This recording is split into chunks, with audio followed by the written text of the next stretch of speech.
और आइए बात करते हैं आज के मुख्य समाचार में देश भर की तमाम बड़ी खबरों पर नजर डालते हैं। देखिए, पहली खबर, प्रधानमंत्री नरेंद्र मोदी आखिरकार मणिपुर में काफी अशांति भरे हालातों के बीच अब आज 13 सितंबर को मणिपुर दौरे पर जा रहे हैं और यहाँ चूड़ाचांदपुर में कई परियोजनाओं की आधारशिला रखेंगे। मणिपुर में कुल 1300 करोड़ रुपए की परियोजनाओं का शिलान्यास होगा और न सिर्फ मणिपुर राज्य बल्कि मणिपुर समेत 3 पूर्वोत्तर भारत के राज्यों के दौरे पर जाएंगे पीएम मोदी और इन तीनों राज्यों में कुल 7300 करोड़ रुपए की विकास परियोजनाओं की शुरुआत करेंगे। मणिपुर के अलावा असम राज्य का भी दौरा करेंगे और साथ ही मिजोरम की राजधानी आइजोल में भी 3 जोड़ी नई ट्रेनों की शुरुआत होगी जल्दी। आज शनिवार को पीएम नरेंद्र मोदी इन ट्रेनों को हरी झंडी दिखाएंगे और असम राज्य में भी तकरीबन 18,000 करोड़ रुपए की कई परियोजनाओं का उद्घाटन और शिलान्यास करेंगे। जल्दी आप दिल्ली से मिजोरम तक अब ट्रेन से पहुंच पाएंगे। पहाड़ियों के बीच आपका सफर बहुत ही शानदार होगा और जल्दी म्यांमार बॉर्डर तक भी दौड़ेगी ये ट्रेन। इस प्रोजेक्ट का काम चल रहा तो जल्दी इसके भी पूरे होने की उम्मीद है। और पीएम नरेंद्र मोदी के मणिपुर दौरे से पहले वहाँ उपद्रवियों और सुरक्षा बलों के बीच झड़प भी देखी गई। पीएम मोदी के मणिपुर दौरे से ठीक 2 दिन पहले ही यहाँ इस तरह के हालात बन गए हिंसा भरे। उपद्रवियों ने पोस्टर बैनर वगैरह फाड़े, आग भी लगाई। आज 13 सितंबर को मोदी मणिपुर, चूड़ाचांदपुर और इम्फाल आएंगे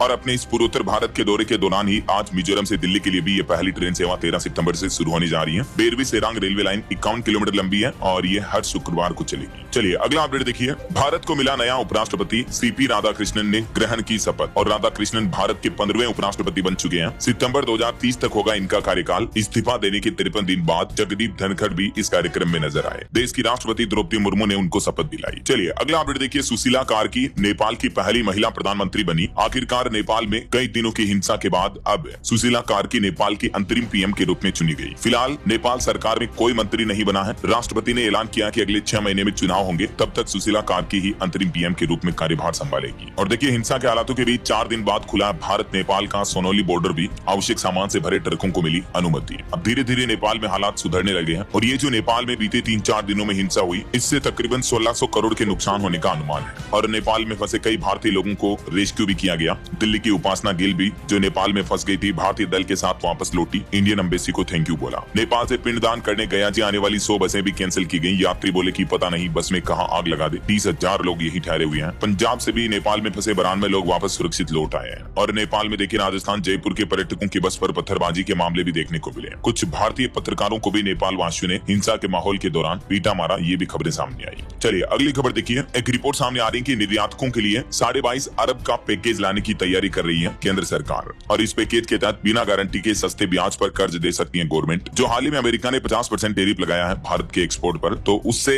एक्सपोर्टर्स को राहत देने के लिए सरकार ने यह नई योजना बनाई है। ब्लूमबर्ग की रिपोर्ट के मुताबिक ये राहत पैकेज तकरीबन 22.5 अरब रुपये का हो सकता है, यानी 25-25.5 करोड़ डॉलर का। देश के वाणिज्य एवं उद्योग मंत्रालय की तरफ से इस पैकेज को लेकर अंतिम मसौदा तैयार किया जा रहा है। और डिफेंस सेक्टर को लेकर भी देखिए, व्यापारिक तनाव का रक्षा सहयोग पर कोई अतिरिक्त प्रभाव नहीं है, अमेरिकी टैरिफ पर बोले देश के रक्षा सचिव। और वहीं एक रिपोर्ट आ रही है कि साल 2047 तक 10 ट्रिलियन डॉलर का होगा भारत का रियल एस्टेट बाजार। जो हाल ही में सरकार ने जीएसटी वगैरह में भी कटौती की, तो इससे भी रियल एस्टेट को बूस्टअप मिलेगा और बाकी जीएसटी से ऑटोमोबाइल उद्योग को भी रफ्तार मिलेगी। कल ही मैंने आपको कुछ रिपोर्ट्स बताई थी। 22 सितंबर से हमारे देश में दूध, दही, तेल, शैम्पू, कार, टीवी, फ्रिज समेत कई सारे सामान सस्ते हो जाएंगे। 228 तरह के ऐसे सामानों की पूरी लिस्ट की जानकारी भी आप स्क्रीन पर देख सकते हैं। वैसे मैं आपको डीएलएस न्यूज चैनल पर बता चुका हूँ ऑलरेडी कई बार कि किन किन चीजों पर सरकार ने जीएसटी को 12, 18, 28% से घटाकर 5 और 18% वाले स्लैब में ही कर दिया है। अब मुख्य रूप से हमारे देश में 2 ही जीएसटी टैक्स स्लैब रखे गए हैं, बाकी एक 40% वाला टैक्स स्लैब बनाया गया लग्जरी आइटम्स के लिए, है ना। चलिए अगली बड़ी खबर देखिए। मार्केट बंद होने के बाद महंगाई पर बड़ी खबर आई। रिटेल इन्फ्लेशन रेट में बढ़ोतरी हुई है। बीते महीने अगस्त में भारत की रिटेल महंगाई दर बढ़कर 2.07% पर पहुंच चुकी है। क्योंकि पिछले महीने से कुछ खाने पीने का सामान महंगा हुआ, सब्जियां वगैरह महंगी हुई, तो इसका असर देखने को मिला। जबकि जुलाई में हमारे देश में महंगाई दर 1.61% थी, जो थोड़ा बढ़कर अभी 2.07% पर पहुंच चुकी है। ये रिटेल इन्फ्लेशन रेट है, यानी खुदरा महंगाई दर की रिपोर्ट्स और आंकड़े हैं। चलिए बड़ी खबर देखिए। सुप्रीम कोर्ट ने वायु प्रदूषण के मुद्दे पर सुनवाई करते हुए कहा कि दिल्ली के लिए विशेष नियम नहीं बन सकता है। पटाखा बैन को लेकर सुप्रीम कोर्ट ने सख्त टिप्पणी की और कहा कि पूरे देश को साफ हवा का हक है, तो दिल्ली एनसीआर ही क्यों, बल्कि देश भर में पटाखों पर बैन होना चाहिए। हम पर्टिकुलर दिल्ली के लिए ये पॉलिसी नहीं बना सकते हैं। सुप्रीम कोर्ट ने बीते दिन ये दिल्ली में पटाखों को बैन करने के आदेश को चुनौती देने वाली याचिका पर सुनवाई की और कहा कि न सिर्फ दिल्ली में बल्कि पूरे देश में पटाखों पर बैन लगना चाहिए, क्योंकि इनसे पोल्यूशन फैलता है हर साल दिवाली के मौके पर, राइट। वैसे आपकी क्या राय इस बारे में कमेंट करके बताइएगा जरूर। क्या दोस्तों पूरे देश में पटाखों पर बैन लगा देना चाहिए? यस अथवा नो, आपकी राय विचार कमेंट में लिखिए जरूर। चलिए फिलहाल देखिए अगली खबर। माता वैष्णो देवी जाने वाले भक्तों के लिए खुशखबरी आ आ गई। इस तारीख से फिर से यात्रा शुरू हो रही है। आखिरकार काफी खराब मौसम के हालातों के बाद अब कल 14 सितंबर से जम्मू कश्मीर मां वैष्णो देवी की यात्रा फिर से शुरू हो जाएगी, क्योंकि इतने दिन खराब मौसम के कारण ये यात्रा को स्थगित किया हुआ था ना। और टेक न्यूज से खबर देखिए, आईफोन 17 सीरीज की प्री बुकिंग शुरू हुई। टोकन मनी 2000 रुपए देना पड़ेगा। एप्पल के सबसे पतले आईफोन एयर की कीमत 1,20,000 रुपए रखी गई है। और वहीं खबर देखिए दोस्तों, देश के रक्षा सचिव बोले ऑपरेशन सिंदूर सेना के लिए रियलिटी चेक बना, हमें अपनी ताकत बढ़ाने की जरूरत है, देश को आत्मनिर्भर बनना होगा। वहीं इस साल 2025 के नोबेल पुरस्कारों की घोषणाएं भी होने जा रही है। 6 से 13 अक्टूबर तक लाइव प्रसारण होगा। अमेरिकी राष्ट्रपति डोनाल्ड ट्रंप समेत कई प्रमुख नामांकन इस बार देखने को मिल सकते हैं। और देखिए, सुप्रीम कोर्ट ने एक नया आदेश जारी किया। अब सुप्रीम कोर्ट के हाई सिक्योरिटी जोन में फोटोग्राफी करने, रील बनाने, वीडियो बनाने पर बैन रहेगा। सुप्रीम कोर्ट ने अपने सर्कुलर में निर्देशों में कहा कि मीडिया कर्मी भी नियम तोड़ेंगे तो 1 महीने एंट्री नहीं मिलेगी उनको। वीडियोग्राफी, फोटोग्राफी को लेकर सुप्रीम कोर्ट ने अपने सर्कुलर में ये निर्देश जारी किए, देख सकते हैं आप। और वहीं देखिए खबर, कांग्रेस ने AI वीडियो जारी किया, दिखाया पीएम के सपने में उनकी मां आई और बोले कि राजनीति के लिए कितना गिरोगे। इस वीडियो को लेकर अब काफी कंट्रोवर्सी पैदा हो गई है।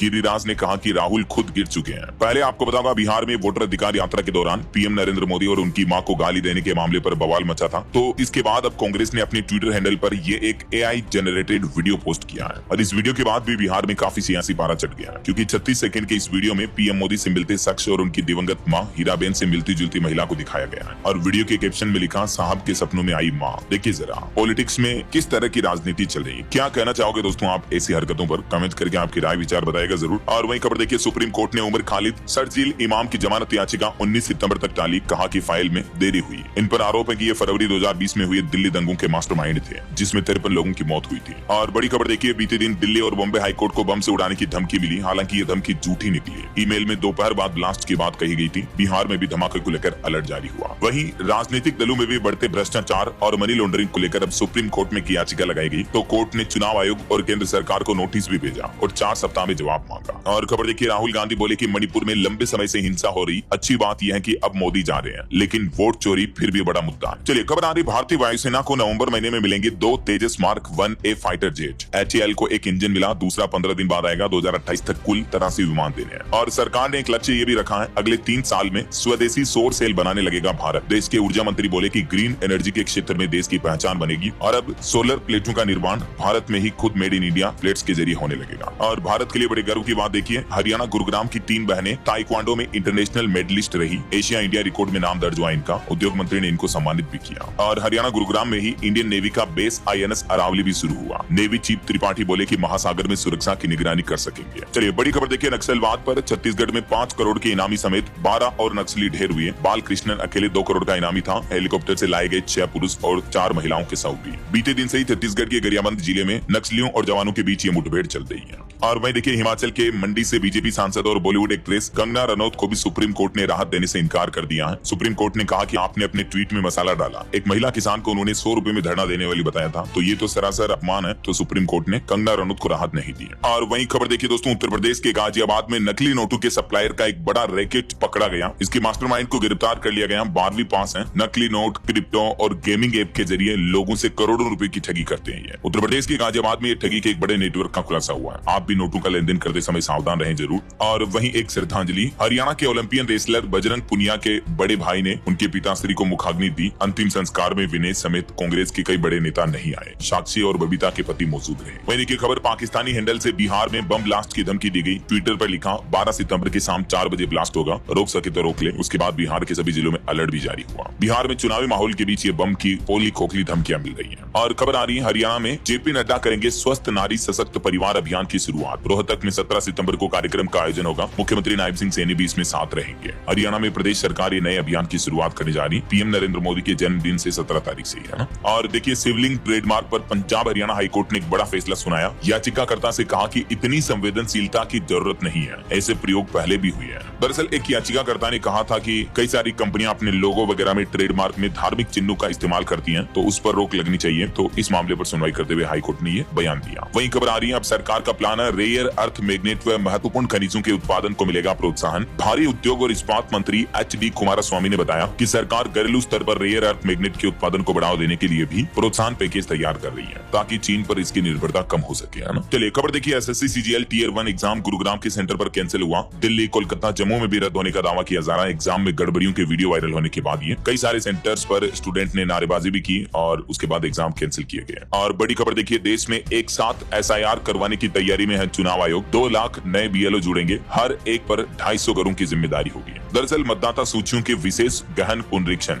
यानी चुनावी मतदाता वेरिफिकेशन SIR मुद्दे को लेकर जो बिहार में राजनीतिक विवाद उठा था, उसके बाद अब चुनाव आयोग का प्लान है कि देश भर के सभी राज्यों में एक साथ SIR करवाए जाए और इसके लिए ऑलरेडी राज्यों को तैयारी शुरू करने के निर्देश भी मिल चुके हैं। देश भर में एक साथ SIR सिस्टम लागू किया जाएगा और इलेक्शन कमीशन ने इसके लिए मीडिया अधिकारियों को प्रशिक्षण भी दिया। भ्रामक खबरों पर लगाम लगाने के लिए भी चुनाव आयोग ये कवायद कर रहा है। और वहीं देखिए, चलिए अगला अपडेट देखिए दोस्तों, SBI ने SBI के MD पद के लिए रवि रंजन का नाम सुझाया। अंतिम निर्णय PM के नेतृत्व वाली समिति लेगी। और मोबाइल फोन लॉन्चिंग पर अपडेट देखिए, Oppo F31 5G स्मार्टफोन 15 सितंबर को लॉन्च होगा। अनुमानित कीमत इसकी 20,000 रुपए तक हो सकती है। और Samsung Galaxy भी F17 स्मार्टफोन भारत में लॉन्च कर चुका है। इसकी शुरुआती कीमत 13,999 से शुरू है। इसमें आपको 50 megapixel camera, 5000 mAh battery, AI features वगैरह भी मिलेंगे। चलिए अगली बड़ी खबर देखिए, एक चौंकाने वाली रिपोर्ट सामने आ रही है। NBFC सेक्टर में 2022 से 2024 के बीच सालाना 10% तक की ग्रोथ हुई है। 2024 में NBFC ने बैंकों की तुलना में 20% ज्यादा तेजी से MSME को कर्ज दिया। वहीं भारत के लिए एक और गर्व की बात देखिए, वर्ल्ड बॉक्सिंग चैंपियनशिप में भारत ने चौथा मेडल पक्का किया। मीनाक्षी ने सेमीफाइनल में प्रवेश किया, इंग्लिश मुक्केबाज को 5-0 से हराया। भारतीय मुक्केबाज मीनाक्षी हुड्डा ने लिवरपूल में चल रही ये वर्ल्ड बॉक्सिंग चैंपियनशिप में सेमीफाइनल में प्रवेश कर लिया। मेनी कांग्रेट्स मीनाक्षी को। चलिए खबर देखिए, बिहार बेगूसराय में फैक्ट्री का उद्घाटन हुआ। गिरिराज सिंह बोले कि बेगूसराय टेक्सटाइल का बड़ा हब बनेगा, जंगल राज के कलंक को मिटाना है। 100 करोड़ रुपए के निवेश से शुरू हो रही इस फैक्ट्री में 1000 से ज्यादा लोगों को रोजगार भी मिलेगा। वहीं बिहार के सुपौल दानापुर पुणे एक्सप्रेस को सांसद ने हरी झंडी दिखाई। MP दिलेश्वर बोले कि कोसी वासियों को जल्द मिलेगी कई ट्रेनों की सौगात भी। और खबर आ रही पश्चिम बंगाल के कोलकाता में आज होगी द बंगाल फाइल्स फिल्म की पहली स्क्रीनिंग। पूर्व राज्यसभा सांसद स्वप्नन दास गुप्ता की तरफ से ये घोषणा की गई। राजनीतिक दबाव की वजह से इस फिल्म की रिलीज के लिए थिएटर नहीं मिल रहे थे। वैसे ये फिल्म 5 सितंबर को रिलीज हो चुकी है, तो आज इसे पहली बार कोलकाता में स्क्रीनिंग किया जाएगा ना। और वही खबर देखिए, SSC ने भर्ती परीक्षाओं के लिए बदली नॉर्मलाइजेशन की प्रक्रिया, उम्मीदवारों को नहीं होगा नुकसान। दरअसल स्टाफ सिलेक्शन कमीशन आयोग के मुताबिक अलग अलग शिफ्टों में कठिनाई स्तर पर भिन्न होने से उम्मीदवारों के साथ न्याय सुनिश्चित करने के लिए नॉर्मलाइजेशन तो आवश्यक है, क्योंकि ये प्रक्रिया अंकों को इस तरह से समायोजित करती है कि सभी शिफ्टों के अभ्यर्थियों का मूल्यांकन एक समान हो। तो अब आयोग का कहना है कि इससे कठिन शिफ्ट वाले उम्मीदवारों को नुकसान नहीं होगा। SSC ने भर्ती परीक्षाओं के लिए नॉर्मलाइजेशन की प्रक्रिया में क्या बदलाव किया, इस बारे में डिटेल जानकारी भी आप देख सकते हैं स्क्रीन पर। और वही खबर देखिए, उत्तर प्रदेश में सहकारी महाविद्यालय की स्थापना करेगी योगी सरकार। 16 बंद जिला सहकारी बैंक भी होंगे पुनर्जीवित। यूपी सरकार की तरफ से शिक्षा को बढ़ावा देने के लिए ये नया प्लान बनाया गया है। और वही खबर देखिए, देश में पहली बार होगी डिजिटल जनगणना। चुनाव आयोग इसके लिए मोबाइल ऐप लॉन्च करेगा। मध्य प्रदेश में 2 फरवरी से 1.5 लाख कर्मचारी काम में जुटेंगे। प्रदेश के 3 जिलों में प्री टेस्ट भी हो चुका ऑलरेडी। वैसे आपको बताऊंगा, पूरे देश भर में साल 2026-27 में पहली बार डिजिटल जनगणना होनी है, क्योंकि कोरोना काल के बाद ये काफी सालों बाद हमारे देश में जनगणना होने जा रही। तो इस बार चुनाव आयोग ने प्लान बनाया है, मोबाइल ऐप लॉन्च किया जाएगा। ये ऐप एंड्रॉइड आईफोन दोनों के लिए अवेलेबल होगा और परिवार का मुखिया अपने घर परिवार की जानकारी खुद भर पाएगा अपने मोबाइल फोन के जरिए। चलिए खबर देखिए, जन औषधि केंद्र खोलने के लिए सरकार ने खत्म किया ये नियम। अब हर गली मोहल्ले में मिलेगी सस्ती दवाई। दरअसल सरकार ने जन औषधि केंद्रों के बीच की दूरी के नियम को खत्म कर दिया है, जिससे महानगरों और 10 लाख से ज्यादा आबादी वाले शहरों में कई सारे जन औषधि केंद्र खुल सकेंगे। सरकार के इस नियम में बदलाव का उद्देश्य है आम लोगों को सस्ती और गुणवत्तापूर्ण जेनेरिक दवाइयां आसानी से उपलब्ध हो पाए। अभी मौजूदा समय में सरकार का नियम था कि 10 लाख से कम आबादी वाले शहरों में न्यूनतम इतनी दूरी पर ही जन औषधि केंद्र खोला जा सकता है, राइट। तो इस नियम को सरकार ने हटा दिया है। अब आपके घर के पास ही आपको नजदीक में ही सस्ती दवाइयां मिल पाएगी। अभी सरकार का प्लान है अगले 2 साल में देश में हजारों जन औषधि केंद्र खोले जाएंगे। 2027 तक देश भर में 25,000 जन औषधि स्टोर खोलने का प्लान रखा है सरकार ने। जन औषधि केंद्रों पर 90% तक सस्ती दवाइयां मिलती हैं। चलिए अगली खबर देखिए, मॉरिशस के PM ने पत्नी संग यूपी अयोध्या में रामलला के दर्शन किए। अभी आपको बताऊंगा, मॉरिशस के प्रधानमंत्री राम गुलाम भारत दौरे पर आए हुए हैं, तो वो काशी वाराणसी के बाद अब अयोध्या पहुंचे। इस दरमियान रामलला के दर्शन किए, पूजा भी की, CM योगी भी साथ रहे। और वहीं इंटरनेशनल न्यूज से कुछ और अपडेट देखिए, अमेरिका में महंगाई और बेरोजगारी बढ़ने लगी है। अमेरिकी राष्ट्रपति डोनाल्ड ट्रंप के टैरिफ नीति की वजह से अमेरिका में कई सारे सामान महंगे हो चुके हैं और अब अमेरिका पर आर्थिक संकट छाने की भी आशंका दिख रही है। वही खबर आ रही कि भारत ने नजरअंदाज की अमेरिका की चेतावनियां, रूस से जमकर खरीदा कच्चा तेल। हेलसिंकी स्थित centre for research on energy and clean air को लेकर ये रिपोर्ट सामने आ रही है। और देखिए, जर्मनी में 42% लोगों को पेंशन 1000 यूरो से भी कम मिल रही है। श्रम मंत्रालय की तरफ से खुद ये आंकड़े जारी किए गए हैं। वहीं खबर आ रही कि रूस से तेल और गैस की खरीद बंद करेगा यूरोप जल्द आयात बंद करने के लिए अमेरिकी दबाव को यूरोपियन यूनियन ने नकारा,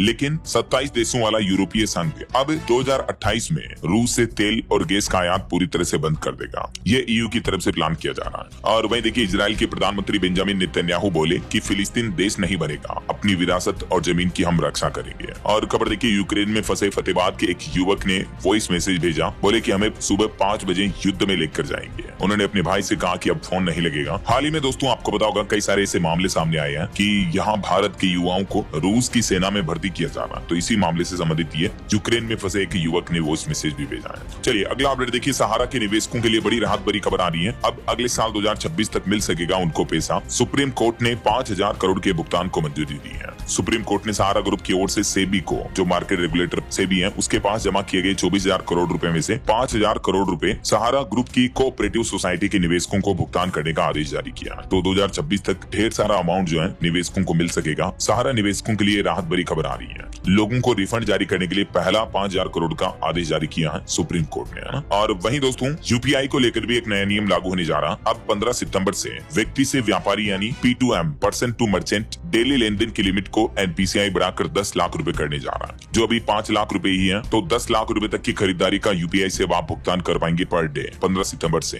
एनपीसीआई की तरफ से इस लिमिट को बढ़ाया गया है ना। चाहे आप गूगल पे, फोन पे वगैरह किसी भी यूपीआई ऐप का इस्तेमाल करते हो, आपको इन नए नियमों का फायदा मिलेगा। और भी लेन देन की सीमा पर्सनल व्यक्तियों के बीच भी बढ़ाई गई है, जिसकी भी डिटेल आप देख सकते हैं। बहरहाल अभी तो अपन कुछ और महत्वपूर्ण और काम की खबरें देखेंगे दोस्तों, लेकिन फिलहाल वक्त तो चला है आज के ताजा मौसम समाचार जानने का। और हाँ, एक छोटी सी रिक्वेस्ट आपसे ये है कि अगर आप TLS न्यूज चैनल से अभी तक भी जुड़े नहीं हो तो जुड़ जाइए, चैनल को सब्सक्राइब करके बेल आइकन जरूर दबा दीजिएगा और इस वीडियो पर एक लाइक और शेयर भी जरूर कर देना, ताकि आपको रोजाना की ताजा खबरें, महत्वपूर्ण मुख्य समाचार, काम के न्यूज अपडेट सबसे पहले आपके मोबाइल पर मिलते रहेंगे। ओके, और चलिए बिना टाइम वेस्ट किए सीधा आगे बढ़ते हैं मौसम अपडेट में। तो देखिए दोस्तों, बंगाल की खाड़ी से एक नया चक्रवात सिस्टम उठ रहा है। इसके चलते आंध्र प्रदेश, तेलंगाना, महाराष्ट्र, कर्नाटक समेत कई राज्यों में भारी बारिश की चेतावनी है। मौसम विभाग का कहना है कि परसों 15 सितंबर से देश भर के कई राज्यों में मानसून की वापसी हो जाएगी। वैसे इस साल टोटल भारत में ऑल ओवर सामान्य से 7% ज्यादा बारिश हो चुकी है इस मानसूनी सीजन में। और देखिए बिहार में भी फिर से सक्रिय हुआ मानसून। अगले 5 दिनों तक भारी बारिश की चेतावनी, 40 किलोमीटर प्रति घंटा की रफ्तार से हवाएं भी चलेगी। वैसे अभी बिहार के पूरे प्रदेश में आज भी भारी बारिश का येलो अलर्ट है और 18 सितंबर तक हेवी रेन की संभावना बनी रहेगी। भले ही बिहार के कुछ जिलों में बाढ़ के हालात चल रहे हो, लेकिन ऑल ओवर पूरे राज्य में अब तक 31% कम बारिश हुई है पूरे बिहार में। और ये बिहार के मानचित्र में आप देख सकते हैं, मौसम विभाग ने राज्य के सभी 38 जिलों में भारी बारिश का येलो अलर्ट भी जारी किया है। वहीं देश की राजधानी दिल्ली में भी बारिश का अलर्ट जारी हुआ। 17 से 19 सितंबर के दौरान उत्तर पश्चिमी भारत में फिर से बदलेगा मौसम और बंगाल की खाड़ी के चक्रवात के चलते बारिश की गतिविधियां फिर से देखने को मिलेगी। और वहीं देखिए पंजाब को भी राहत नहीं मिलने वाली अभी बाढ़ से। उत्तराखंड, हिमाचल में भारी बारिश की चेतावनी। पंजाब की मानसून का लाइव अपडेट देखिए, कुछ हिस्सों में हल्की बारिश की संभावना बनी रहेगी। हालांकि बाढ़ वाले क्षेत्रों में अब धीरे धीरे पानी का लेवल घट रहा है, लेकिन फिर भी अभी भी रेस्क्यू ऑपरेशन जारी है। और देखिए बीते दिन सिक्किम में भी एक लैंडस्लाइड की घटना हुई, जिसमें 4 लोगों की मौत हो गई। यूपी आगरा में भी 40 गाँव डूबे। हिमाचल प्रदेश में बाढ़ और बारिश से अब तक इस मानसूनी सीजन में 380 लोगों की मौत हो चुकी है। बाकी ये देखिए आगरा में ताजमहल में भी बाउंड्री तक पानी पहुंच चुका है। यूपी आगरा में तो 47 साल बाद इतना भयावह बाढ़ का मंजर देखने को मिल रहा है। आगरा के 40 गाँव में बाढ़ से तबाही मची हुई है। और पूरे उत्तर प्रदेश में मानसून को लेकर अपडेट आ रहा है कि उन्नाव के 80 गाँव में बाढ़ आई हुई है। फतेहपुर में भी हाईवे डूबा। कानपुर में भी गंगा नदी ने 14 सालों का रिकॉर्ड तोड़ा। और यूपी के 21 जिलों में अभी भी भारी बारिश का अलर्ट है। किन किन जिलों में ये देख सकते हैं आप उत्तर प्रदेश के मानचित्र में। ऊपरी हिस्सों में भारी बारिश की चेतावनी है। बाकी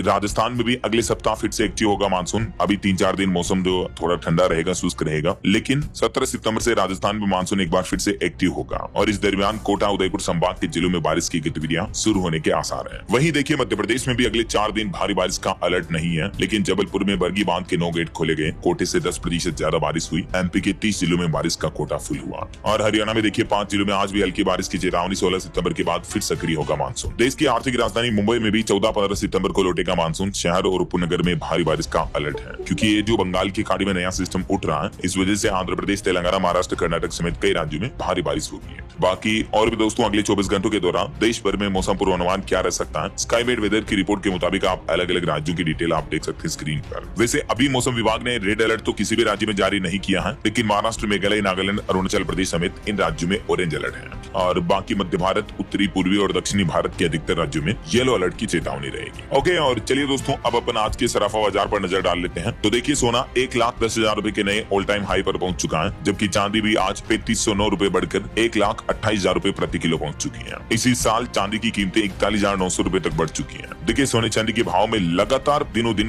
भारी बढ़ोतरी देखने को मिल रही है ना। चलिए कुछ मार्केट अपडेट्स पर भी नजर डाल लेते हैं। तो देखिए बीते दिन भारतीय शेयर बाजार में भी अच्छी बढ़ोतरी देखने को मिली। FII की बिकवाली के बावजूद भी अगस्त महीने में भी DII खरीदारी और GST सुधारों से मजबूत हुआ बाजार। बीते दिन भी भारतीय शेयर बाजार का सेंसेक्स 355 अंक चढ़कर 81,904 पर बंद हुआ। निफ्टी भी 108 अंक चढ़ा है। और वहीं निवेशकों के लिए खबर है, इन्फोसिस कंपनी 18,000 करोड़ रुपए का बायबैक लाएगी। 1,800 रुपए के भाव में 10 करोड़ शेयर वापस खरीदेगी कंपनी। और एक रिपोर्ट सामने आ रही कि भारत में FMCG, IT और ऑटो वैश्विक वित्तीय संकट के बावजूद भी लगातार हाई रिटर्न के इक्विटी सेक्टर बने हुए हैं। यानी भले ही दुनिया भर में ग्लोबल वित्तीय संकट चल रहा हो अमेरिकी टैरिफ वगैरह की वजह से, लेकिन बावजूद इसके भारत में इन सेक्टरों में शानदार प्रदर्शन देखने को मिला ग्रोथ रेट में। और निवेश पर एक और रिपोर्ट देखिए, म्यूचुअल फंड पोर्टफोलियो की संख्या भी बीते महीने अगस्त में बढ़कर 24.89 करोड़ के रिकॉर्ड उच्च स्तर पर पहुंच चुकी है। म्यूचुअल फंड SIP निवेश को लेकर भी रिपोर्ट आ रही है कि बीते 9 सालों में 8 गुना बढ़कर SIP निवेश 18,265 करोड़ रुपए पहुंच चुका है। वैसे SIP करने वालों को अब सरकार ने भी बड़ी राहत दी है। म्यूचुअल फंड पर लगने वाला एग्जिट लोड घटा दिया है। मार्केट रेगुलेटर सेबी की बैठक में ये फैसला लिया गया। एग्जिट लोड को 5% से घटाकर 3% ही कर दिया है। तो इससे जो SIP वगैरह में निवेश करते हैं म्यूचुअल फंड में, उनको राहत मिलेगी, है ना। और वहीं देखिए मार्केट रेगुलेटर सेबी का एक और प्लान, बड़े IPO में मिनिमम शेयर होल्डिंग के नियमों में छूट दी गई। बीमा कंपनियों को 7% का अलग से कोटा मिलेगा। बाजार नियामक सेबी की बैठक में यह महत्वपूर्ण फैसला भी लिया गया। और भारत के फॉरेक्स रिजर्व पर भी RBI ने डेटा जारी किया। विदेशी मुद्रा भंडार $4 अरब बढ़कर $698.27 अरब पहुंच चुका है। RBI की तरफ से आंकड़े जारी किए गए। और दोस्तों मार्केट रेगुलेटर सेबी ने स्टॉक एक्सचेंज में भी 2 कार्यकारी निदेशकों की नियुक्ति की अनिवार्यता वाला नियम भी लागू कर दिया है। सेबी बोर्ड की बैठक में फैसला लिया गया। और सेबी ने एक और फैसला लिया कि बड़े IPO में मिनिमम शेयर होल्डिंग के नियमों में छूट मिलेगी। बीमा कंपनियों को भी 7% से अलग से कोटा दिया जाएगा। और खबर है एप्पल कंपनी ने बढ़ाई भारत में पकड़, 2018 से अब तक दुगुने हुए सप्लायर भी है। ओके, और चलिए दोस्तों मार्केट अपडेट्स के बाद आगे बढ़ते हैं अपन खबरों में। देखिए डिफेंस से खबर आ रही, राफेल डील पर सबसे बड़ी रक्षा डील की तैयारी में है भारत सरकार। देश को मिल सकते हैं 114 मेक इन इंडिया राफेल भी है। रक्षा मंत्रालय की तरफ से ये प्लान किया जा रहा है। और वहीं देखिए देश के प्रधानमंत्री नरेंद्र मोदी ने लॉन्च किया ज्ञान भारतम पोर्टल। इस पोर्टल के जरिए प्राचीन पांडुलिपियों को डिजिटल जीवन मिल पाएगा। बीते दिन दिल्ली में इस पोर्टल का शुभारंभ करते हुए PM मोदी बोले कि तकनीक से अतीत को जानना अब और भी आसान होगा। वहीं दोस्तों प्रधानमंत्री नरेंद्र मोदी इसी महीने 25 सितंबर को दिल्ली में करेंगे वर्ल्ड फूड इंडिया 2025 का उद्घाटन भी। इसमें कई देशों की भागीदारी होगी। और प्रधानमंत्री नरेंद्र मोदी ने कहा कि भारत की संस्कृति और चेतना का उद्घोष बनेगा ये ज्ञान भारतम मिशन, जो नई दिल्ली में पोर्टल लॉन्च किया PM ने, है ना। चलिए अगली खबर देखिए, आतंकवाद के खिलाफ भारत और फ्रांस दोनों देश एकजुट हुए, सहयोग बढ़ाने पर सहमति बनी, मिलकर लड़ने का संकल्प भी लिया। वहीं खबर आ रही उत्तर प्रदेश में दरोगा बनने के लिए 16.5 लाख अभ्यर्थियों ने अब तक आवेदन कर लिया है। और अब जल्द ही परीक्षा कराने की तैयारी में भी है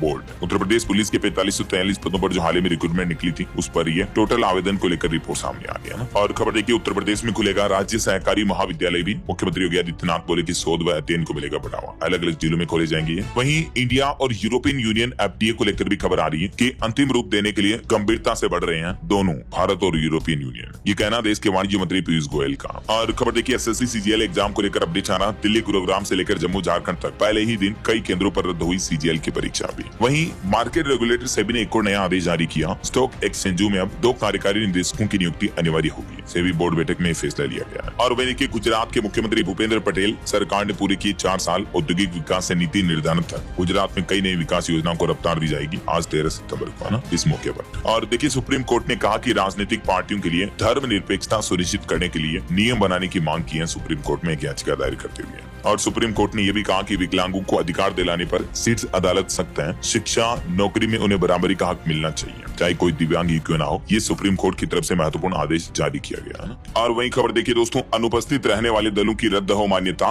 राष्ट्रपति उपराष्ट्रपति मतदान पर शिवसेना UBT ने ये मांग की है। वहीं ITBP इंस्पेक्टर ने जीती ग्रेड पे 5400 की लड़ाई, अब BSF CRPF के निरीक्षकों की है बारी। सुप्रीम कोर्ट व हाई कोर्ट में चली लंबी सुनवाई के बाद अब ITBP के इंस्पेक्टर सुशील कुमार ने लड़ाई जीत ली है, महंगाई भत्ते वगैरह को लेकर, ग्रेड पे को लेकर, है ना। वहीं ऑटो इंडस्ट्री से खबर देखिए दोस्तों, GST की नई दरें लागू होने के पहले किया कंपनी ने भी बड़ा ऐलान किया है। 22 सितंबर तक कार खरीदने पर होगी 2.25 लाख रुपए की बचत। किया इंडिया की तरफ से फेस्टिवल सीजन और GST सेविंग के तहत अपने ग्राहकों को ये बड़े ऑफर का मौका दिया गया। और खबर है कर्नाटक में 22 सितंबर से नई जाति जनगणना का ऐलान किया गया। मुख्यमंत्री सिद्धारमैया ने इसकी वजह भी बताई। उन्होंने कहा कि पिछली रिपोर्ट स्वीकार नहीं की गई और इसीलिए हमने नया सर्वेक्षण करवाने का फैसला किया है। 22 सितंबर से शुरू होकर 7 7 अक्टूबर तक ही है। मधुसूदन आयोग का नया सर्वेक्षण चलेगा ना। और रेलवे से खबर देखिए, देश के दिल के और करीब आया मिजोरम भी। कोलकाता और गुवाहाटी से भी अब मिजोरम की दूरी घटी है, क्योंकि रेलवे की तरफ से इन रूटों पर भी कुछ नई ट्रेनें सेवा शुरू की जाएगी। आज 13 सितंबर से ही मिजोरम की भारत के कई राज्यों के साथ भारतीय रेलवे की तरफ से ट्रेन सेवाओं का शुभारंभ हो रहा है। और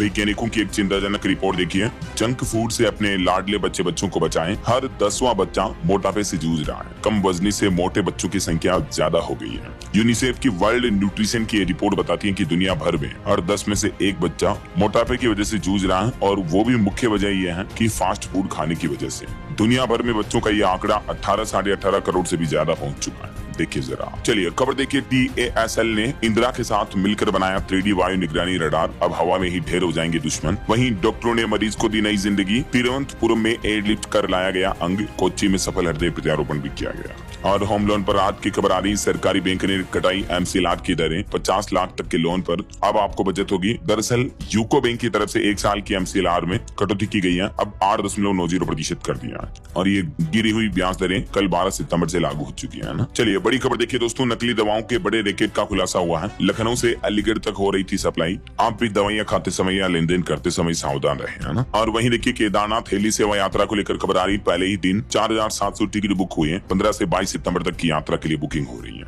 और खबर आ रही, उत्तराखंड में इस त्योहारी सीजन में देखिए सरकार की सख्ती, बिना लाइसेंस के नहीं बेच सकेंगे कुट्टू का आटा। खुला बेचने पर भी रोक लगाई गई, नई SOP भी जारी हुई उत्तराखंड प्रदेश सरकार ने। और वहीं खबर है, ऑस्ट्रेलिया में भारत की डिप्टी हाई कमिश्नर बनी लाहौल की इरीना। भारत सरकार ने भी इनको इजाजत दी। और पंजाब के CM रिलीफ फंड में 48 करोड़ रुपए जमा है। पंजाब के मुख्यमंत्री भगवंत मान बोले कि माइग्रेट टू भाजपा नेता कर रहे हैं आपदा पर राजनीति। हरियाणा पुलिस के भी 4 कर्मियों पर गाज गिरी। हत्या आरोपी की लॉकअप में मौत के मामले पर SPO समेत कई कर्मियों को बर्खास्त किया गया। और हरियाणा के मुख्यमंत्री नायब सिंह सैनी ने ऐलान किया, हिसार को दिल्ली एयरपोर्ट के विकल्प के तौर पर विकसित करेंगे। डॉपलर VIR प्रणाली भी स्थापित की जाएगी। हरियाणा CM बोले कि स्वस्थ नारी सशक्त परिवार, ये अभियान भी शुरू होगा हरियाणा में 17 सितंबर से ही। रोहतक से इसकी शुरुआत होगी, है ना, क्योंकि 17 तारीख को PM मोदी का जन्मदिन भी है। और एक अच्छी खुशखबरी देखिए, जोगबनी और दानापुर के बीच नई वंदे भारत एक्सप्रेस ट्रेन का शुभारंभ होने जा रहा। यात्रियों को 15 सितंबर से ही ये सुविधा का फायदा रेगुलर मिलना शुरू हो जाएगा। वहीं देखिए, झारखंड के मुख्यमंत्री हेमंत सोरेन ने नियुक्ति पत्र बांटे नव चयनित युवाओं को। पर्यटन विभाग की नई वेबसाइट और लोगो का भी अनावरण किया। और मार्केट रेगुलेटर सेबी का प्लान है, सेबी बोर्ड मीटिंग के फैसले। अब NSE IPO वीकली एक्सपायरी पर कंसल्टेशन पेपर जल्दी जारी किया जाएगा। म्यूचुअल फंड का एग्जिट लोड भी घटा है। वहीं खबर आने वाले फेस्टिवल सीजन में अमेजोन नाउ की मुंबई में धमाकेदार एंट्री हुई। अब सिर्फ 10 मिनट में डिलीवरी हो पाएगी। जैसे जेप्टो, इंस्टामार्ट की तरह ये अमेजोन नाउ भी क्विक कॉमर्स डिलीवरी सर्विस हो गया ना। और वहीं देखिए, इस ऑटो कंपनी ने ग्राहकों को दिया फेस्टिवल तोहफा। GST कटौती का पूरा फायदा अब आपकी जेब में मिलेगा। लगभग 6 साढ़े 6 लाख रुपए तक सस्ती हुई है फोर्स कंपनी की कारें। चलिए खबर आ रही, भारतीय रेलवे का प्लान है, चाइना बॉर्डर पर भी ट्रेनें चलाएगा भारत जल्दी। 30,000 करोड़ से तैयार होगी नई रेलवे लाइन परियोजना भी, देख सकते हैं आप। और दुनिया का मुंह मीठा कराएगा भारत। अगले सीजन में चीनी एक्सपोर्ट के लिए भी भारत तैयार है। आने वाली 1 अक्टूबर से ही नई फसल सीजन में भारत पर्याप्त अतिरिक्त चीनी स्टॉक रखेगा, जिससे निर्यात की इजाजत भी मिल सकती है। वहीं मार्केट रेगुलेटर सेबी ने एक और चेतावनी दी, उसके बाद भी नहीं मान रहे लोग। कॉल पुट के खेल में साफ हो गए 2.25 लाख करोड़ रुपए। ऑप्शंस एंड फ्यूचर ट्रेडिंग में हुए लोगों के नुकसान को लेकर मार्केट रेगुलेटर सेबी ने ये चेतावनी जारी की है। और खबर देखिए, घर का अधिकार अनुच्छेद 21 के तहत मौलिक अधिकार है। सुप्रीम कोर्ट बोला, रिवाइवल फंड बनाई केंद्र सरकार। पंजाब CM भगवंत मान ने भी कहा कि 45 दिनों में हर बार पीड़ित को शर्त के आधार पर मुआवजा मिल जाएगा। और यूपी में भी 17 सितंबर से 2 अक्टूबर तक सेवा पखवाड़ा चलेगा। यूपी में 15 लाख पौधारोपण कराएगी योगी सरकार। और वहीं देखिए, केरल हाईकोर्ट ने एक केस की सुनवाई करते हुए कहा कि इस तरह के वर्कर्स कोई उत्पाद नहीं है, वे सलाई जाने वाला कोई कस्टमर भी नहीं है। केरल उच्च न्यायालय ने ऐसे मामलों पर यह महत्वपूर्ण टिप्पणी की है। वहीं PM मोदी अब अगले 3 दिन में 5 राज्यों का दौरा करेंगे। 13 से 15 सितंबर तक वो मिजोरम, मणिपुर, असम, पश्चिम बंगाल और बिहार के दौरे पर रहेंगे। और इस दरमियान कुल 70,000 करोड़ से भी ज्यादा की परियोजनाओं का शुभारंभ शिलान्यास करेंगे, है ना। और वह देखिए, विश्व क्रॉसवर्ड प्रतियोगिता का आयोजन शुरू हुआ। केनबरा के फिलिप कूट ने शानदार अंदाज में अभ्यास किया। मध्य प्रदेश के मुख्यमंत्री डॉक्टर मोहन यादव ने खराब हुई किसान भाई लोगों की सोयाबीन की फसलों का सर्वे कराने के निर्देश दिए और बोले कि किसानों को नहीं होने देंगे नुकसान। वहीं दिल्ली हाईकोर्ट का एक अहम फैसला देखिए, पति की संपत्ति पर पत्नी के अधिकार का कोई भी वैज्ञानिक आधार नहीं है। एक ऐसे ही केस की सुनवाई करते हुए राजधानी में हाईकोर्ट ने ये महत्वपूर्ण फैसला सुनाया। और वहीं देखिए, भारतीय नौसेना को मिला देश का पहला स्वदेशी 3D निगरानी रडार। दुश्मनों पर रहेगी पैनी नजर तीसरी आंख के जरिए और इससे इंडियन आर्मी की पावर भी बढ़ेगी। और खबर देखिए, मनसे ने कपिल शर्मा को चेतावनी दी, कहा कि अपने शो में मुंबई को बॉम्बे कहना बंद करे, नहीं तो आंदोलन होगा। और खबर आ रही, यूपी काशी में शिक्षा की बनेगी 2017 से 25 तक की प्रगति, वो 25 से 47 तक की विजन रिपोर्ट भी है। बिहार में प्रत्याशियों के देखिए बैंक खातों की भी होगी निगरानी, 10,000 से ज्यादा जमा निकासी पर अब देना होगा जवाब। आने वाले विधानसभा चुनाव को लेकर चुनाव आयोग और सरकार की तरफ से यह नई प्लानिंग की जा रही है। वैसे बीते दिन भी बिहार में जन वितरण प्रणाली की 141 दुकानों का लाइसेंस रद्द कर दिया गया। 91 दुकानों पर मतलब दुकानदारों पर एफआईआर दर्ज हुई, 7 अफसर भी निलंबित किए गए। खाद्य एवं उपभोक्ता संरक्षण विभाग की तरफ से बड़ी कार्रवाई की गई है अपने कामों में लापरवाही के चलते है। और वहीं देखिए एशिया के सबसे बड़े एसटीपी का उद्घाटन जल्द ही होगा, 650 करोड़ में हुआ तैयार, यमुना की सफाई में भी मदद मिलेगी। यूपी गोरखपुर में जीडीए ने फ्लैट आवंटन की प्रक्रिया बदली, अब ऑनलाइन होगा सारा लॉटरी सिस्टम वगैरह, आप जीडीए की वेबसाइट के जरिए चेक कर पाएंगे। और उत्तराखंड में देखिए अनाथ बच्चों को 18 साल तक मिलेगी 4-4 हजार रुपए की राशि। उत्तराखंड सरकार बच्चों की एफडी भी करवाएगी। प्रधानमंत्री नरेंद्र मोदी ने उत्तराखंड में आपदा में माता पिता को खोने वाले बच्चों के लिए पीएम केयर्स फॉर चिल्ड्रन योजना से मदद की घोषणा की है और इस घोषणा के तहत चयनित बच्चों को 18 साल तक 4-4 हजार रुपए मिलेंगे। 23 साल की आयु होने पर 10 लाख की एफडी भी मिलेगी। पहले कोरोना काल के दौरान बच्चों के लिए ये योजनाएं शुरू की थी, लेकिन अभी जो बाढ़, भूस्खलन, इस तरह की प्राकृतिक आपदाओं में जो बच्चे अनाथ रह गए उनके लिए केंद्र सरकार का ये प्लान है। और खबर देखिए दुबई में 4800 करोड़ की लागत से बना दुनिया का सबसे ऊंचा होटल, एक रात के लिए किराया 80,000-60,000 के लगभग है इसका। और वहीं एचआरटीसी कर्मचारियों के लिए भी वेतन जारी हुआ, पेंशनर को अभी और इंतजार करना पड़ेगा। हालांकि हिमाचल पथ परिवहन निगम ने कर्मचारियों के मासिक वेतन को लेकर ये राहत दी है। वहीं राशन कार्ड धारकों के लिए एक और जरूरी खबर, ये काम नहीं कराए तो इस महीने नहीं मिलेगा मुफ्त राशन। अगर आपके राशन कार्ड की अभी तक भी ई-केवाईसी नहीं हुई है तो जरूर करवा ले। वहीं राजस्थान के मुख्यमंत्री की पहल पर गाँव में चलेगा जनहित और विकास से जुड़ा विशेष अभियान, हाथों हाथ होंगे ग्रामीणों के काम भी। और खेल मंत्रालय का कहना है कि भारत को दुनिया के टॉप 10 खेल देशों में शामिल करने का लक्ष्य तय किया गया है। खेल मंत्री मनसुख मंडाविया ने साझा किया अपना विजन भी। और देखिए दिल्ली नगर निगम के 2 अधिकारी भ्रष्टाचार के मामलों में दोषी करार पाए गए, राउज एवेन्यू कोर्ट ने सुनाया फैसला। वहीं राजस्थान अजमेर में 12 करोड़ से बने ताजमहल समेत 7 वंडर्स धराशायी किए गए, सुप्रीम कोर्ट के आदेश पर चला बुलडोजर अवैध निर्माण के चलते हैं। और असम में बोडोलैंड क्षेत्रीय परिषद चुनाव के लिए भाजपा ने जारी किया अपना घोषणा पत्र, 22 सितंबर को होंगे मतदान और चुनाव भी। वहीं देखिए उत्तर प्रदेश में इस बार छात्र फेल हुए भी अब वापस परीक्षा दे पाएंगे। अगर आप भी होना चाहते पास तो इस तारीख तक आवेदन कर सकते हैं। 10वीं 12वीं के सभी स्टूडेंट्स के लिए पास होने का एक और मौका दिया है सीबीएसई ने, खास करके निजी छात्रों के लिए भी पंजीकरण शुरू कर दिया है। तो फेल हुए छात्रों को दोबारा मौका मिलेगा। ऐसे छात्र अपनी एग्जाम फी वगैरह वापस भर करके इस शेड्यूल के अकॉर्डिंग री अप्लाई कर सकते हैं। और बॉलीवुड से खबर देखिए, अभिषेक बच्चन को मिली बड़ी राहत, दिल्ली हाईकोर्ट ने नाम और छवि के अवैध इस्तेमाल पर लगाई रोक। चलिए उत्तर प्रदेश के कुछ अपडेट देखिए। यूपी में लखनऊ और कानपुर में बनेगी अत्याधुनिक एआई सिटी, योगी सरकार का प्रदेश को ग्लोबल पावर हाउस बनाने का लक्ष्य तय किया गया है। वहीं यूपी इंटरनेशनल ट्रेड शो साल दर साल अब भव्य होता जा रहा, निवेश और व्यापार के नए रास्ते खोल रहा है यूपी में। इस बार भी इसका तीसरा संस्करण 25 से 29 सितंबर को इसी महीने ग्रेटर नोएडा में होना है ना। और उत्तर प्रदेश को $6 ट्रिलियन इकोनॉमी बनाने का लक्ष्य रखा, निवेश और डिफेंस इंडस्ट्री पर फोकस होगा, सीएम योगी का ये कहना है। वहीं देखिए यूपी कौशाम्बी में डेंगू का प्रकोप देखने को मिल रहा, 12 दिन में 9 मरीज मिले। डेंगू जांच किट के नाम पर लोगों के साथ जमकर वसूली भी हो रही है, ठगी के मामले भी देखे जा रहे, देखिए जरा। और उत्तर प्रदेश में 2,000 रुपए पेंशन बढ़ने पर पूर्व विधायकों ने नाराजगी जताई, मुख्यमंत्री को करवाएंगे अवगत भी, ये भी रिपोर्ट सामने आ रही है। और यूपी के इस जिले को मिलेगा 14.5 करोड़ रुपए से भी ज्यादा का बजट। वायु प्रदूषण को कंट्रोल करने के लिए शुरू होगा ये काम, मुजफ्फरनगर से नई पहल की जानी उत्तर प्रदेश में, है ना। और बिहार के कुछ अपडेट देखिए, 7,000 से ज्यादा बर्खास्त संविदा कर्मियों के लिए खुशखबरी, बिहार की नीतीश सरकार ने आदेश जारी किया और आदेश में विभाग ने स्पष्ट किया कि ऐसे कर्मचारी सेवा समाप्त किए गए कर्मी भी राजस्व विभाग में आकर ईमेल से अपनी अपील भेज सकते हैं, ऐसा अगर फिर से उनको संविदा पर काम वगैरह आगे बढ़ाना है तो। वहीं बिहार में मुख्यमंत्री महिला रोजगार योजना को लेकर खबर आ रही, गैर स्वयं सहायता समूह की महिलाएं भी कर सकेंगी आवेदन, 10-10 हजार रुपए मिलेंगे। और देखिए बिहार में महिलाओं, युवाओं और बुजुर्गों पर नीतीश सरकार ने फोकस बढ़ाने के लिए एक और ऐलान किया है। रोजगार पेंशन के साथ ही प्रोत्साहन योजनाओं में बड़े ऐलान हुए हैं। ज्यादा डिटेल आप देख सकते हैं बिहार में महिला मतदाताओं को रिझाने के लिए नीतीश सरकार फिलहाल ये प्लान कर रही है। चलिए आगे बढ़ते हैं अपन खबरों में। देखिए अब इस रेलवे स्टेशन का बदल गया नाम, सरकार की तरफ से अधिसूचना भी जारी की गई। अहमदनगर रेलवे स्टेशन का नाम बदलकर अहिल्यानगर रेलवे स्टेशन कर दिया गया है। महाराष्ट्र सरकार ने यह ऑर्डर जारी किया है ना। और वहीं कर्नाटक में 22 सितंबर से फिर से जातीय जनगणना होगी, मैंने आपको बताया। और खबर देखिए, पुरानी गाड़ियों के लिए नई मार फिटनेस टेस्ट फीस बढ़ाने का प्रस्ताव लाया गया। ट्रकों पर 25,000 रुपए और कार पर 2,000 रुपए तक रखी जा सकती है फिटनेस फीस। और भी डिटेल जानकारी आप देख सकते हैं। चलिए खबर देखिए, एक अच्छी रिपोर्ट सामने आ रही है कि ग्लोबल वित्तीय संकट के बावजूद भी भारत के कई सारे सेक्टर में शानदार प्रदर्शन देखने को मिला। और इंडस्ट्री लीडर्स ने दावा किया है कि जीएसटी सुधारों से 13% तक सस्ती होगी गाड़ियां, ऑटो इंडस्ट्री में बूस्टअप मिलेगा। देश के वाणिज्य मंत्री पीयूष गोयल ने बिहार पटना में एपीडा के पहले क्षेत्रीय कार्यालय का शुभारंभ किया, कृषि निर्यात को गति मिलेगी। यूपी में देखिए कुर्जा में अनोखी दुनिया पार्क का शुभारंभ हुआ, सिरेमिक वेस्ट से बनी कलाकृतियों का प्रदर्शन देखने को मिला। और बिहार में 30 लाख से भी ज्यादा महिलाओं को लखपति दीदी बनाने का लक्ष्य रखा गया है केंद्र सरकार की तरफ से आंकड़े जारी किए गए। वहीं बिहार कांग्रेस के एआई वीडियो पर गिरिराज सिंह ने भी चेतावनी दी, कहा कि राहुल गांधी को भुगतने होंगे गंभीर परिणाम। लोकसभा अध्यक्ष ओम बिरला ने 11वें सीपीए भारत क्षेत्र सम्मेलन का उद्घाटन किया। अपने भाषण में स्वस्थ लोकतांत्रिक संवाद पर जोर दिया। कोयला मंत्रालय का कहना है कि नए जीएसटी सुधारों से कोयला उत्पादक और उपभोक्ता दोनों को लाभ मिलेगा। वहीं खबर आ रही कि अगस्त 2025 में मुद्रास्फीति यानी महंगाई दर भी बढ़ी। मैंने आपको शुरुआत में डेटा बताए थे। और देखिए साल 2065 तक ऑस्ट्रेलिया में मनोभ्रंश के मामले 10 लाख से ऊपर पहुंच जाएंगे। मेडिकल साइंस से ये चौंकाने वाली रिपोर्ट सामने आ रही है। टेक न्यूज से खबर है दोस्तों, एप्पल वॉच के नए हाइपरटेंशन फीचर को एफडीए की मंजूरी मिल चुकी है। अगले सप्ताह ये फीचर के साथ एप्पल वॉच रोल आउट होगी। ब्लूमबर्ग की रिपोर्ट जांच में खुलासा सामने आ रहा है। वहीं देखिए 93% कंपनियों के सीईओ का कहना है कि वैश्विक स्तर पर भारत की ग्रोथ में सरकार का दमदार रोल है। हालिया रिपोर्ट में ये जानकारी सामने आई।